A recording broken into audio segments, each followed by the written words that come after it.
Sorry. Idiot nonsense! Dhaka শহরে তোমাকে আসতে দিয়েছে কে? ম্যাডাম, নিজের টাকা টিকিট কেটে এই শহরে এসেছি। Shut up! আমার খাম ফেলে দিয়েছি।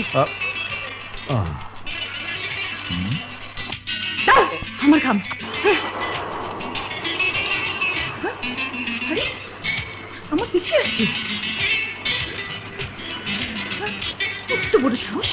এদিকে আসছে।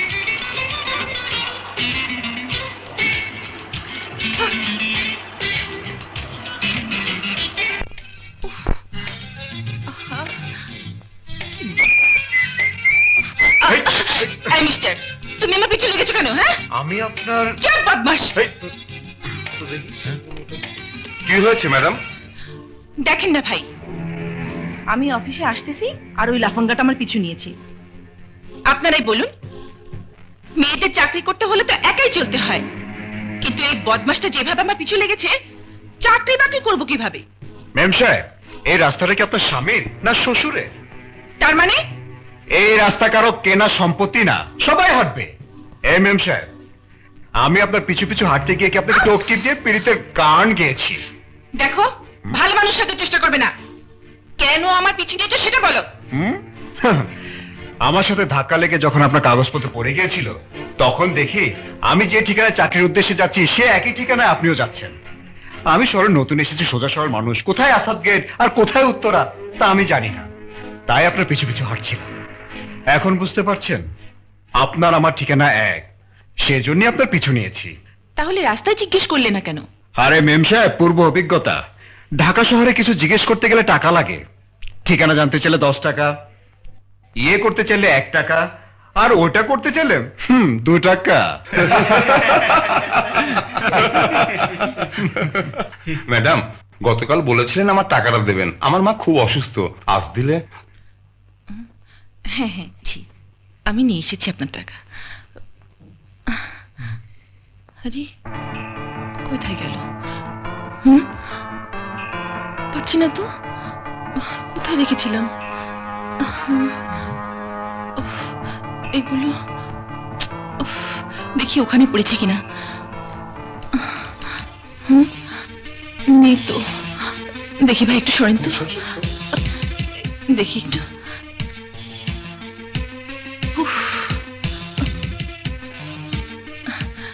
কোথায় যে গেল? আরে সরেন তো, কোথায় যে পড়লো? ম্যাম সাহেব, এই যে আপনার 500 টাকা। কোথায় পেয়েছেন টাকা? রাস্তায় যখন খরগোশের মতো দৌড়াচ্ছিলেন তখন পেয়েছিলাম, নিন। থ্যাংক ইউ, নিন। চল টাকা পয়সা চল। মা, আমার লক্ষ্মী মা, এসেছিস তুই? দিলি তো পুরো দিনটা মাটি করে। কেন মা, কি হয়েছে? 1000 বার বলি তাড়াহুড়ো করে কখনো বাইরে যাবি না।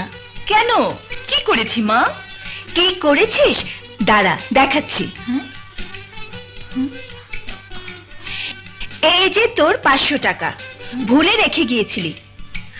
আচ্ছা, কেমন মন ভোলা মেয়ে তুই, টাকাটা ঘরে রেখে গেছিস।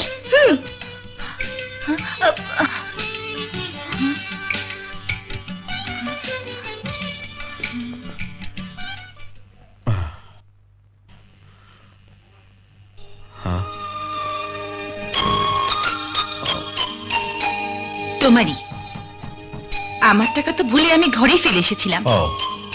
আচ্ছা, তুমি মিথ্যে কথা বলে কেন আমাকে টাকা দিয়েছিলে? রাস্তা আপনার কাগজপত্র পড়ে গিয়েছিল আমারই জন্য, তখন হয়তো টাকাটা হারিয়েছেন, তাই ভাবলাম আমার কারণে যেহেতু টাকা হারিয়েছেন তখন টাকাটা ফেরত দেওয়া আমারই কর্তব্য। তাহলে বললে না কেন এই টাকা তোমার? আমার টাকা বললে হয়তো আপনি নিতেন না মেম সাহেব। মেম সাহেব নয়, সোনিয়া। তোমার নাম? রাজু। শুনেছি তুমি ইন্টারভিউ দিয়েছো, চাকরিটা হলে আমি খুব খুশি হব। আমার চাকরি হলে তুমি খুশি হবে, তুমি তো আমার আপন কেউ না।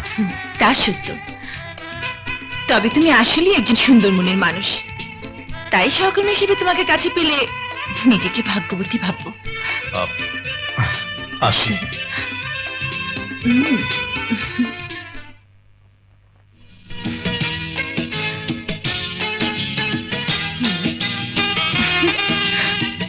এমনই একজন, ভালোবাসতে বিধি তোমায় করেছে সৃজন।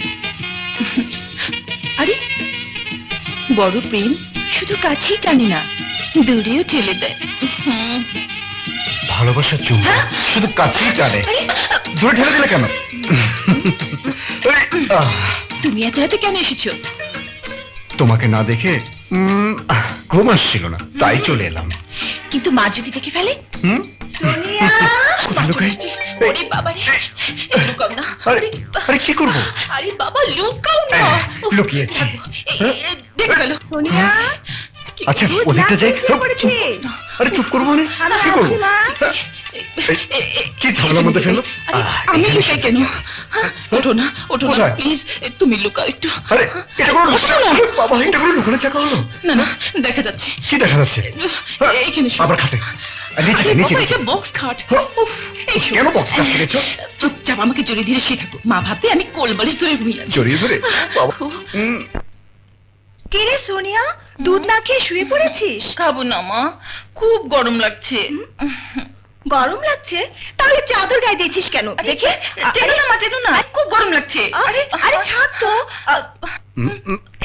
কি করছো মা? আরে না না মা, গরম না মা, গরম না, শীত শীত লাগছে মা, শীত শীত লাগছে, খুব শীত লাগছে। আমার গরম। কে রে সোনিয়া, তোর পা কেমন যেন ছেলেদের মতো দেখাচ্ছে।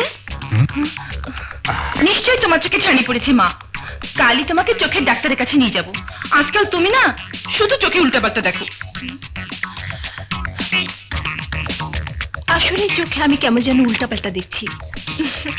এই যে তুই শুয়ে আছিস, মনে হচ্ছে তুই একা না, তোর সাথে আরো একজন কেউ শুয়ে আছে।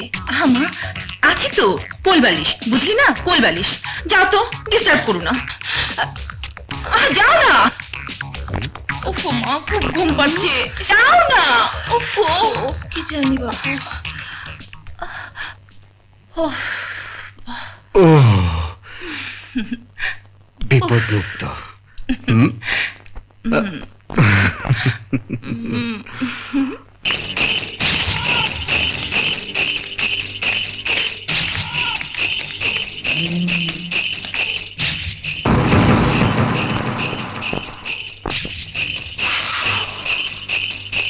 515 দিন মানে 1.5 বছর জেলখানার মধ্যে মশার কামড় খাইছে, মোটা চাউলের ভাত খায়া ইলিশ মাছের মতো কাইট হইয়া ঘুমাইছে।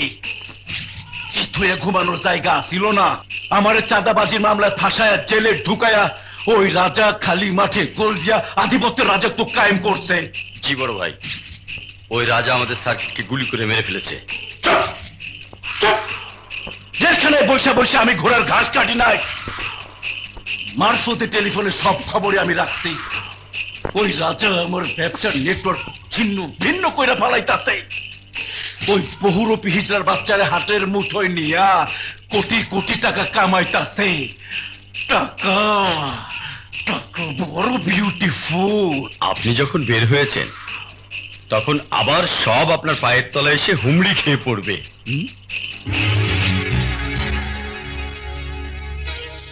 কাজল। জি বড় ভাই। তুই রাজার লোকর সাথে মিশে গিয়া রাজা কি করে, কোথায় যায়, ওইটা আমারে জানাবি।